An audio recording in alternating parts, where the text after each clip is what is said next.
Hi everyone, very good morning and जय हिंद।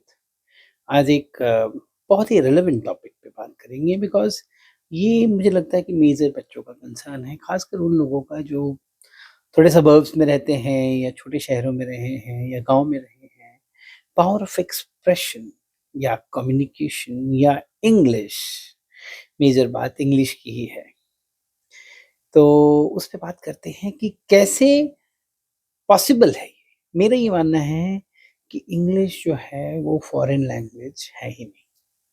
आप इसको फॉरेन लैंग्वेज जब तक समझते रहेंगे, तब तक आप इसके साथ जूझते रहेंगे।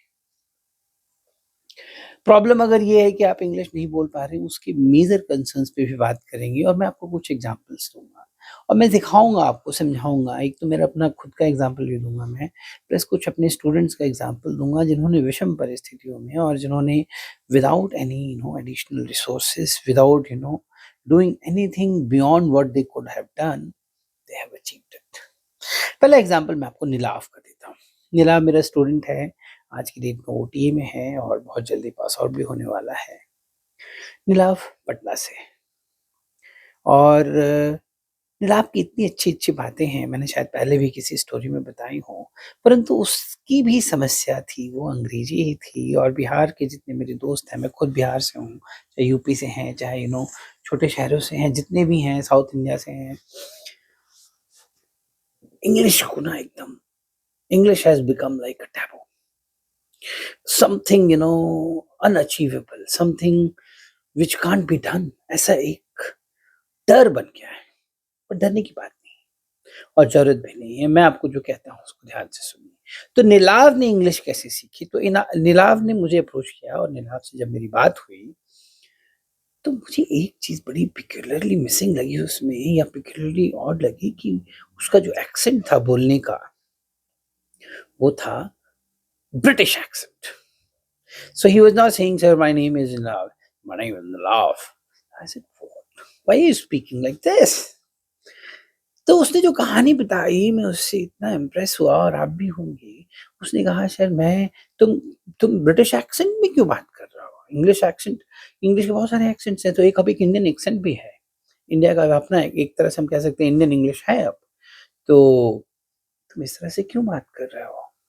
तो अ, उसने कहा सर मैंने इंग्लिश बीबीसी से ही सीखी है। मेरी जो गुरु है इंग्लिश की वो बीबीसी है, ब्रिटिश ब्रॉडकास्टिंग कॉर्पोरेशन से सीखी है। तो ब्रिटिश ब्रॉडकास्टिंग कॉर्पोरेशन से तुमने इंग्लिश कैसे सीखी? तो उसने कहा कि सर मैं बीबीसी फ़ॉलो करता था, बीबीसी को सुनता था और फिर उन्हीं की तरह मैं बोलता था और यही मेरे इंग्लिश सीखने का माध्यम है। मैंने और सारे ट्रायल्स जितने भी किए सब मिस हो गए, मैंने ग्रुप बनाया, मैंने दोस्तों को ग्रुप बना के कोशिश की परंतु वो ड्राइव मिल नहीं रही थी, तो मुझे लगा कि ड्राइव मुझ में ही है और सोर्स एक्सटर्नल रखना पड़ेगा। बीबीसी से वो बच्चा इंग्लिश सीख गया। बस एक यही फ्लॉ आया या एक यही एडवांटेज आई कि एक्सेंट ब्रिटिश हो गया।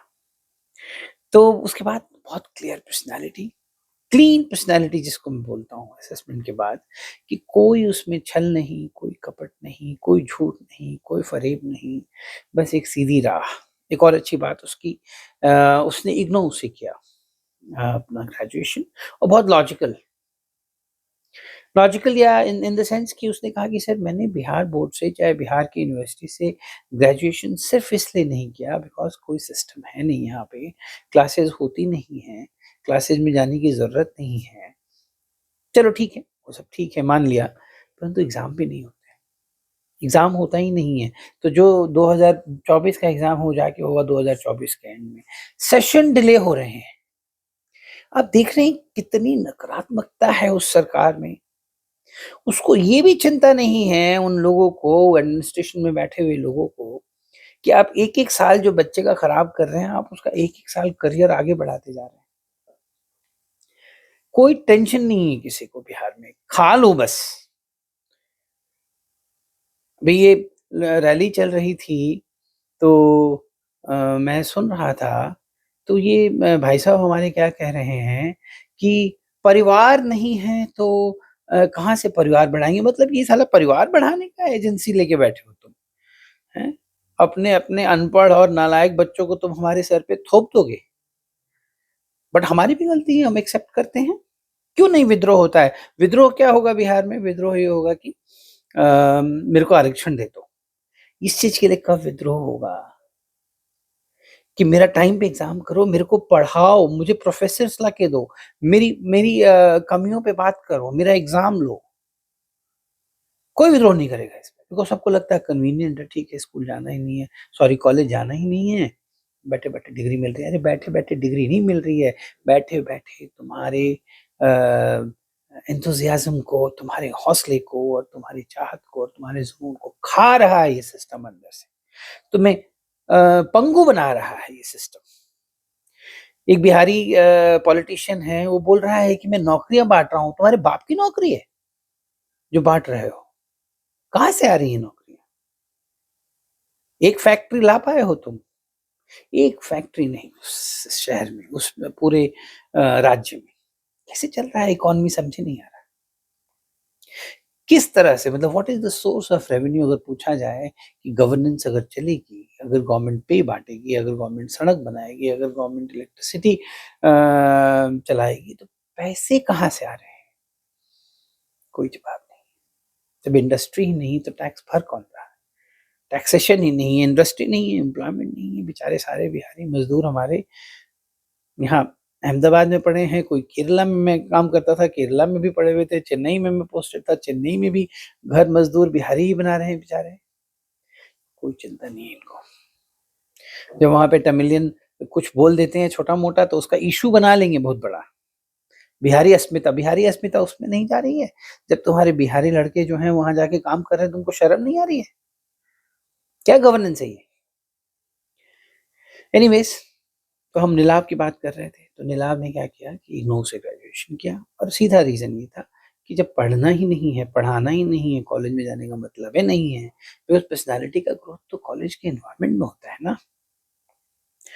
तो जब तुमको इन चीज़ों से मतलब ही नहीं है, तो फ़ायदा क्या है? फिर इससे अच्छा इग्नू से कर लो, समय पे एग्ज़ाम होगा, 3 साल में डिग्री मिल जाएगी। उसने ले ली डिग्री और वो रिकमेंड भी हो गया। मैंने कहा था तुम्हारे जब इंटरव्यू होगा, इंटरव्यूअर यही सवाल तुमसे ज़रूर पूछेगा कि तुम मिमिक कर रहे हो क्या? और are you trying to wear an accent? तो सच बोलना कि सर मेरा तो गुरु बीबीसी है और बीबीसी से बात करते-करते, बीबीसी से सीखते-सीखते मेरा एक्सेंट भी बीबीसी जैसा हो गया। तो अब देखिए, नीलाव ने उन विषम परिस्थितियों में और इस नेगेटिव सिस्टम में भी इंग्लिश सीखा। इंग्लिश सीखना बहुत आसान है। सवाल ये है कि आप कितना तैयार हैं? रिसोर्सेज़ की कमी नहीं है, कमी है मोटिवेशन की। जो नीलाव भी मुझसे कहता था कि हमने जब ग्रुप बनाया तो सर मोटिवेशन ही बीच से निकल जाता था। मतलब थोड़ा-सा हम लोग पुश मारते हैं, जैसे क्या होता है कि हम मोटिवेशन आता है, बूम! एकदम से बूम मारेंगे, वहाँ पे जाके फस धीरे ही चलिए बट पुश मार के रखिए। मेरी एक और स्टूडेंट हैं, तो अब she wanted to do PhD from Germany. अब आप कहेंगे कि इसका क्या रेलेवेंस है जर्मनी का? जर्मनी का रेलेवेंस मैं आपको समझाता हूँ, उनकी इंग्लिश बहुत अच्छी है, परंतु जर्मनी में अगर आपको पढ़ाई करनी है, तो काफ़ी चीज़ें वो लोग फ्री कर देते हैं। जैसे कि वो आपका पूरा ट्यूशन फीस वेव ऑफ कर देंगे, इनफैक्ट वो आपको स्टाइपेंड भी देंगे फॉर रिसर्च वर्क एंड वो इतना अच्छा स्टाइपेंड है कि almost you are getting a good job plus you are studying. But there is a condition, you have to know the German language and you have to pass certain exams. So that qualifying the German language is compulsory if you want to join any German university. This girl learned German in 6 months. She qualified the exam. Exam was held in Delhi. She especially went to Delhi. She gave that exam and she qualified. अब आप बताइए, अगर आप Germany सीख सकते हैं, sorry German language सीख सकते हैं जो बहुत ही अलग है। इंग्लिश तो हमारी कॉमन सी भाषा है, बहुत ही कॉमन भाषा है। हम लोग बचपन से लेके जब से हम पैदा हुए हैं, आप कहीं भी जाइए, रोड पे जाइए, सड़क में जाइए, टीवी में जाइए, कोई भी प्रोडक्ट आपके हाथ में देखिए, हिंदी में कुछ नहीं लिखा है, सब इंग्लिश में लिखा है, तो सबकॉन्शियसली इंग्लिश आपके अंदर घुस गई है। उसको सीखना बहुत आसान है, बट जर्मन सीखना मोटिवेशन, एक्सटर्नल मोटिवेशन आपको जो काम कराएगा ना, वो जब जूता पड़ता है ना, लगता है कि अब जैसे कि मेरे कई बच्चे हैं जो ओवरवेट में रिकमेंड हो गए, ओवरवेट में टीआर मिल गया। 20-20 किलो, 22-22 किलो ओवरवेट। 15 दिन में वज़न कम हो जाता है बिकॉज़ पता है कि अब अगर वज़न मैंने कम नहीं किया, तो अच्छी खासी जो मिलने वाली चीज़ है, जिसको हमने बड़ी मेहनत से पाया है, उसको हम इस वज़न के चलते जाने देंगे। External motivation. तो अब इस लड़की को भी पता था कि इतनी अच्छी अपॉर्च्युनिटी मिली है, एक अच्छी यूनिवर्सिटी में रिसर्च ऑन पेड रिसर्च करने का मौका मिला है, तो उसको मैं जर्मन लैंग्वेज की वजह से जाने दूँ। तो आप एक्सटर्नल मोटिवेशन हो तो जान उतना ही लगाएँ। एक्सटर्नल मोटिवेशन बहुत ज़्यादा ड्राइव करता है आपको, परंतु एक्सटर्नल मोटिवेशन की नौबत ही ना आने दें। इंटरनल मोटिवेशन चाहिए आपको। एक और मैं आपको कहानी सुनाता हूँ। एक लड़का है जो आज आईएमए में है, पिथौरागढ़ का लड़का है, गाँव में रहता है था और भेड़ चराता था। यही उसका फैमिली बिज़नेस था, रियरिंग द कैटल, भेड़, बकरी। इनफैक्ट उसका एक और इंसिडेंट मुझे याद आता है, जब उसने मुझे बताया था कि उसने सच में एक शेर भी देखा था। And just for a glimpse उसकी भेड़ के जो बकरियाँ थी उनको खाने के चक्कर में शायद आया होगा, तो इधर से उधर उसने जंप मारी and then he see a huge leopard और टाइगर लीपिंग। खैर वो इम्पोर्टेंट नहीं है, इम्पोर्टेंट ये है कि उसने इंग्लिश कैसे सीखी। उसकी इंग्लिश सुन के मैं मंत्रमुग्ध हो गया। मैंने कहा भाई तुम झूठ बोल रहे हो कुछ ना कुछ, तुम कैसे पिथौरागढ़ में गाँव में बिना किसी रिसोर्सेज के इंग्लिश सीख गए? उसने कहा सर हमारे गाँव में तो इंटरनेट भी नहीं है। तो फिर कैसे सीखे? बोले सर हमारा एक ग्रुप है 5-6 लड़कों का, साइकिल से हम लोग जाते हैं, वेडनेसडे को सैटरडे को 2 दिन 20 किलोमीटर साइकिल करते हैं, कुछ अपहिल भी है उसमें। वहाँ पे इंटरनेट अच्छा आता है, वहाँ जाके हम लोग डाउनलोड करते हैं, 3-4 घंटे वहाँ पत्थरों पे बैठते हैं, डाउनलोडिंग करते हैं। डाउनलोड करके सर सारा मटेरियल लेके आते हैं, फिर 2-3 दिन खूब प्रैक्टिस करते हैं और यही हमारा सोर्स है। आप बताइए, आपके पास तो इंटरनेट भी होगा। तो मटेरियल क्या कहते हैं ना कि रामायण की एक बहुत सुंदर पंक्तियाँ मुझे याद आती हैं कि सकल पदार्थ ही जग माही, कर्महीन नर पावत नाहीं। सकल पदार्थ से मतलब है entire things, whatever you are desiring.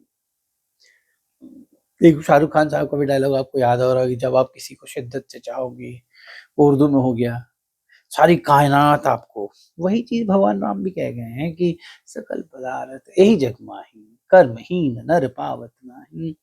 Everything is available in the same world where you are living. कर्महीन नर यानी कि the one who doesn't want to work नहीं मिलेगा। Those who want to work, they will cycle 20 kilometers. They will download even if there is no internet, doesn't matter. They will create the resource. इसी को हम लोग कहते हैं effective intelligence, generating resources when in tight corner. So they will generate the resource. This generation of resource is your effective intelligence.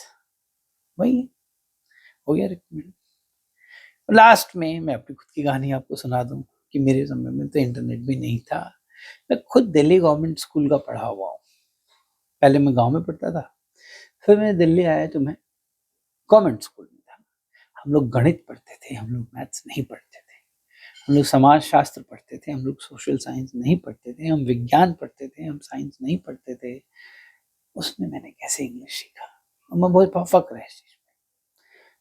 Doordarshan आता था DD1, पहले वो DD ही नाम था उसका। उसमें आधे घंटे का एक न्यूज होता था, तो मैं उनको सुनता था। और कुछ दिनों पहले ही उनकी डेथ हुई है। साउथ इंडियन थे, शिवराम और समथिंग, वो न्यूज एंकर थे। I used to listen to him and follow him. उन्हीं का अंदाज, उन्हीं को बोलने का तरीका, वही पॉजेस, वही मोमेंट्स, बट अंदर से एक फायर थी, पता नहीं क्यों थी। दिल में एक तमन्ना थी कि इंग्लिश बोलना है, क्योंकि मुझे पता था समहाउ कि अफसर अगर बनना है फौज में तो अंग्रेजी चाहिए। ये चीज पता नहीं क्यों मेरे जहन में पहले से थी कि अंग्रेजी के बिना फौज में अफसर नहीं बन सकते। कहीं और बन सकते हैं, हिंदी पढ़ के आप IAS बन सकते हैं। हिंदी सब्जेक्ट ही कई लोगों का होता है मेन सब्जेक्ट। तो मैंने उनको फ़ॉलो किया और एक मैंने अपना आइडल बनाया देवानंद साहब को, बहुत फ़ेमस एक्टर, अब नहीं है। उनकी कभी अंग्रेज़ी आप सुने, अमेज़िंग। मैं सोचता था ये बंदा इतना विषम परिस्थितियों में आज़ादी के पहले की बात, उस समय का पढ़ा हुआ, इतनी खूबसूरत अंग्रेज़ी बोलता है, कैसे बोलते होंगे ये लोग? कैसा लगता है? बस उनको देखता गया, उनसे सीखता गया और रेडियोज़ पे इनके कभी-कभी इंटरव्यूज़ आते थे, कभी-कभी कई और लोगों के आते थे। पहले ऑल इंडिया रेडियो चलता था और ये दूरदर्शन। तो आप एक चीज़ मान के चलें कि अगर आपके और आपकी अंग्रेज़ी के बीच में कोई बाधा है, तो वो आप खुद हैं। आप वेट कर रहे हैं कोई आपको एक्सटर्नल मोटिवेशन दे, कोई आपको थप्पड़ मारे और कहे कि नहीं तुम सीखो। आप उसका इंतज़ार मत कीजिए बिकॉज़ कोई नहीं मारेगा आपको। ये थप्पड़ आपको खुद ही मारना है अपने आप को। आपको अपने रिसोर्सेज़ खुद क्रिएट करने हैं और आपको विश्वास करना है कि मैं बोल सकता हूँ। इंडियंस में अब सबकॉन्शियसली इंग्लिश घुस चुकी है। इंडियंस तो अब इंग्लैंड पे राज कर रहे हैं। तो हमारी अपनी भाषा है। इंग्लिश को आप अपनी खुद की भाषा समझिए।